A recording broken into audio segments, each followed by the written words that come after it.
It's 1:30 in the afternoon. And I'm just now feeling okay-ish enough to, like, speak. I woke up this morning, and I think that I might have been breathing through my mouth all night. I feel like ever since I started with my supplementary, is that the word? Oxygen at night with my cannula, I feel like I breathe a lot more out of my mouth than I did before. Sorry. And I woke up and my fucking throat just felt like I had swallowed glass. Like, I know that I have COVID, but it was fucking bad. And all I could think was, like, I don't know if I can talk. Like, I don't know if I can speak today. And then I opened my mouth and I started talking, and it wasn't as painful to speak as it is to breathe. But it's 1:30 in the afternoon. I slept. I didn't fall asleep until really late, but I slept until like noon. And I've had like a lot to drink, and then I just ate lunch. And I feel like that's kind of helping me feel a little bit better. I'm just sitting up in bed staring at the wall. I have to stay the fuck away from the kids. I keep thinking of all this shit that I want and I need to do, and I can't go do it because I need to stay away from everybody. I actually don't know what the new guidelines are, but I do know that I don't feel good. And if I'm feeling this shitty, there's no way that I'm not fucking contagious. There's no way. It's wild to me how quickly like Epps bounced back, because he's like, oh, you know, like you should be feeling better soon, because I'm starting to feel better. I feel almost 100%. I fucking suck at having a body is the thing, and he doesn't. Like, he rarely gets sick, and like when he does, it's really bad, but he recovers really fast. I don't know what to do. I don't know if I'm gonna have enough footage today to even upload. I don't know. But I do know that I'm not gonna push myself for it. And I am kind of panicked a little bit because Dee has an appointment tomorrow. And I don't know if they're gonna need to talk to me. I don't know. And like, it's an emergency appointment. It has to happen.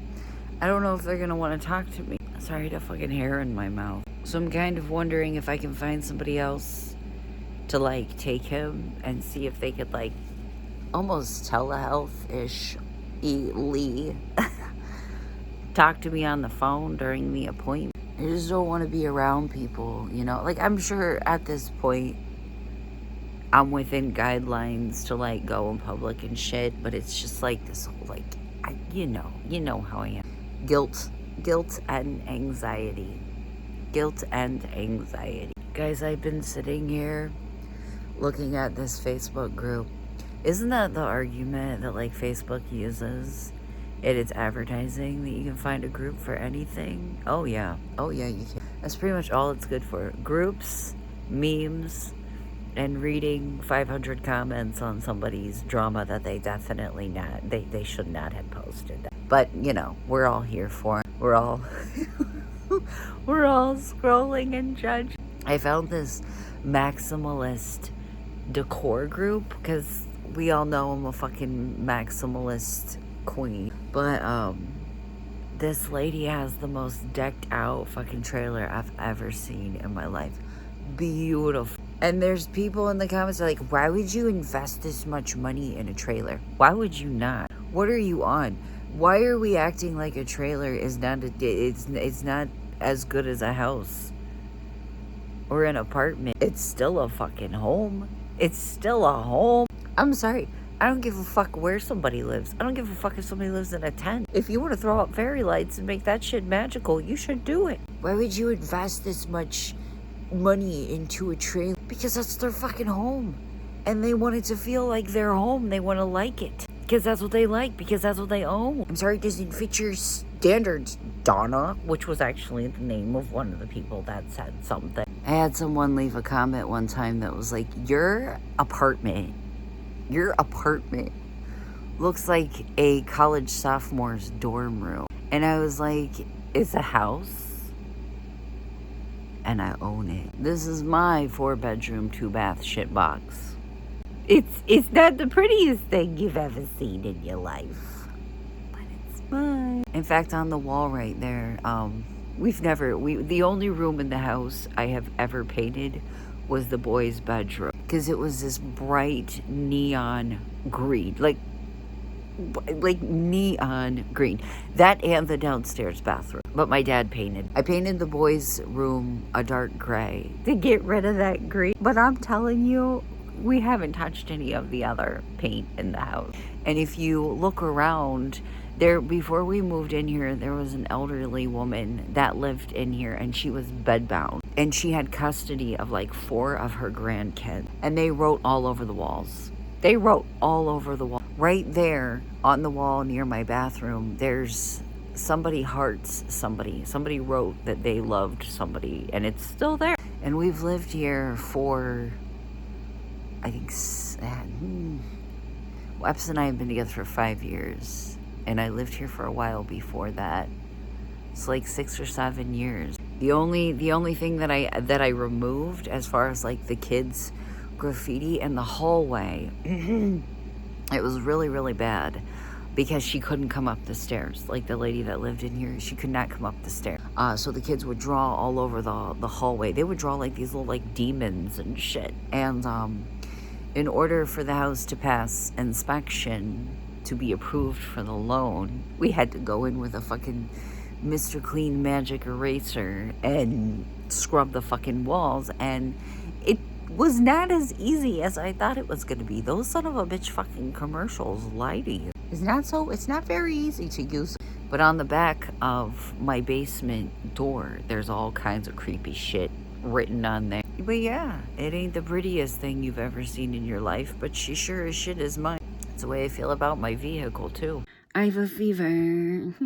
It's like almost 5 o'clock in the afternoon. It's almost 5 o'clock in the afternoon, and I have a fever. And I just took a shower because I thought, oh, perhaps a shower will make me feel better. No.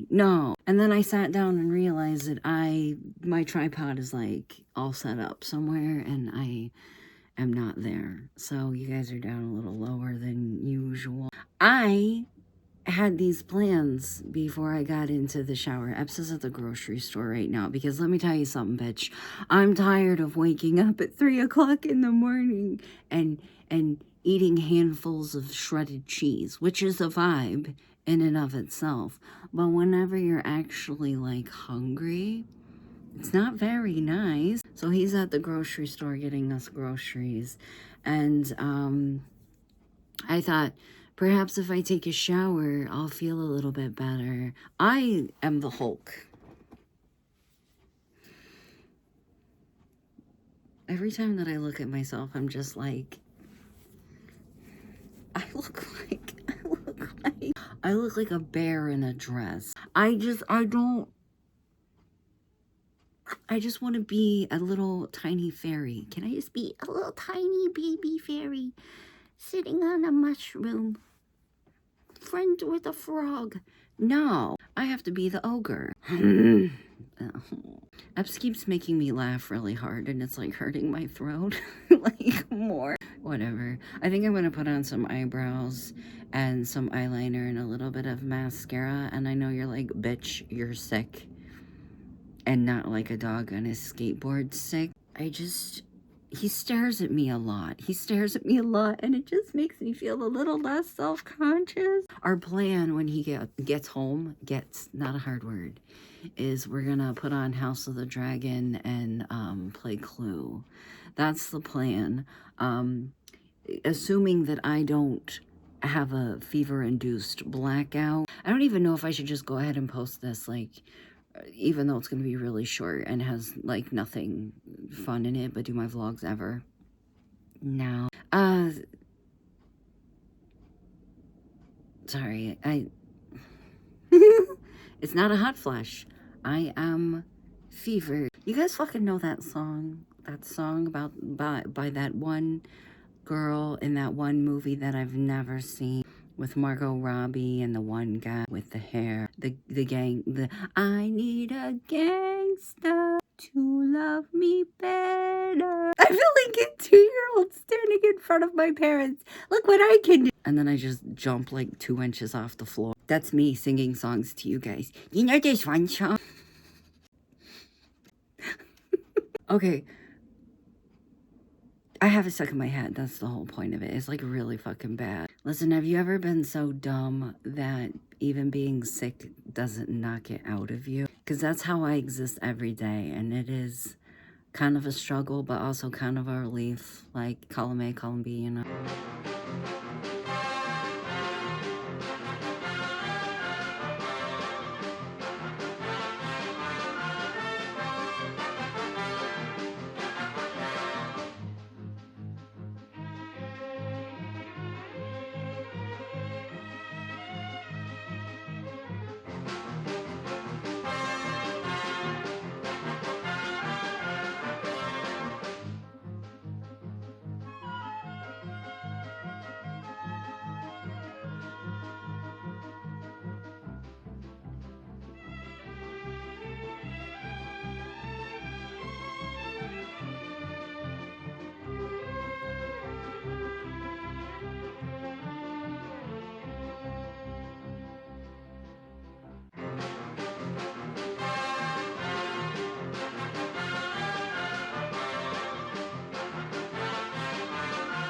I am burning up so badly right now that like the fold, like my elbow, is sweaty. So I need to turn my AC back on.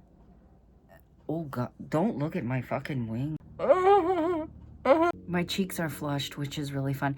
And you guys know this entire time I haven't taken any medicine because I'm smart. But I gotta lay down because sitting up is kind of making me old. And I'm sure Epps is gonna be home soon. I'm sure he's gonna be home soon. And the floor kind of feels like it's falling out from underneath of me.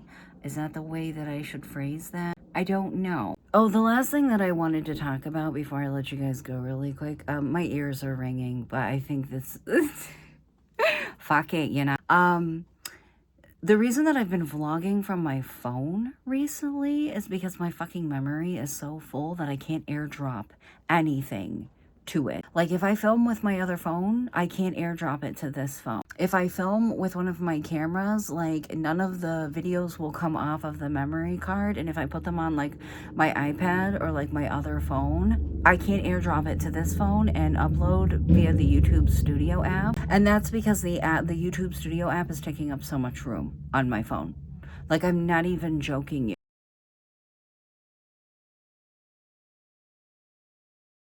And I've come to realize I think it's because the app is causing my phone to store every single one of the YouTube videos that I have uploaded over the last over 2 years, over the last 2.5 years. And if you don't know, there's close to 800 of them. But like this is why, because I can't risk not being able to use footage. Like if it's like, you know, 3 p.m., which is when I like to start uploading so that my videos can go live a little bit early for my members. If 3 p.m. hits and I can't get my shit to airdrop, what am I supposed to do? I prefer to upload from the YouTube Studio app, but it's been impossible ever since. Like it's so bad. I don't know what to do other than like, and the thing is like, if you don't think that the YouTube Studio app is like that important, it absolutely is. Like, not only do I get to like upload from it, that's where like I can see my comments, that's where I can see how much money I'm making, how my content is performing, like all of that shit right there in that app. But unfortunately, it's fucking eating the shit out of my memory, and I will eventually have to get rid of it and just have to kind of like mechanically start using like my MacBook or my iMac or something. But it's driving me nuts. And I love the YouTube Studio app. I love the YouTube Studio app. It is a fucking menace. It's a menace. I can upload from like the regular YouTube app, but I like having like a tab where I can see specifically my comments, specifically how much money I'm making, specifically my watch time, specifically my contents. Like I like that. But yeah, It is both a blessing and a fucking curse, I suppose. But recording from my phone is the only way that I can ensure that my content, I don't have to move anything. I don't have to move anything. I don't have to rely on anything to airdrop. It's already on the phone. I do run the risk of it being like, hey, you've only got 100 whatever's left of storage, so we're not going to let you save this, which iPhones are notorious about. If you don't have like basically all free memory, sometimes they're like, no, we're not going to let you budge on that. But anyways, I just wanted to talk to you guys about that, and I wanted to show you that because I think it's fucking wild. I think it's crazy. Anyways, all right, I'm going to let you guys go, and I'll see you tomorrow, hopefully. Bye.